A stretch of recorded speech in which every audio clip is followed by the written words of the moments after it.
எல்லாரும் காசை எப்படி சேர்க்கணும் அப்படின்னு தான் சொல்லி தருவாங்க. ஆனா அந்த காசை எப்படி செலவு பண்ணி அனுபவிக்கணும் அப்படின்னு யாருமே சொல்லி தர மாட்டாங்க.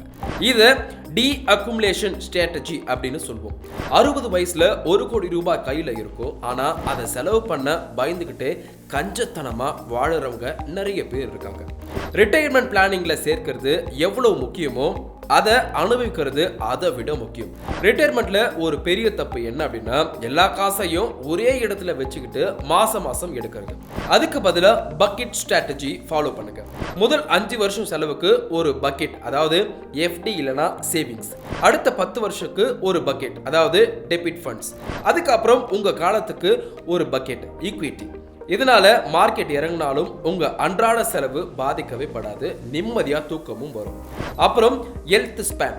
நம்ம கிட்ட 60 வயசுல கோடிக்கணக்கில் காசு இருக்கலாம். ஆனா ஒரு ஆப்பிள் பழத்தை கூட கடிக்க முடியலன்னா அந்த காசால என்ன பிரயோஜனம்?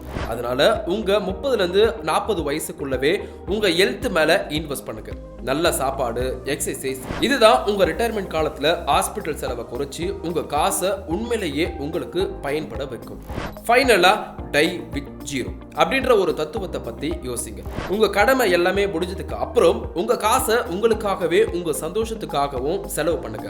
உங்க பசங்களுக்கு சொத்து சேர்த்து வைக்கிறத விட அவங்க காலில் நிக்க அவங்களுக்கு சிறந்த கல்வியையும் அறிவையும் கொடுங்க.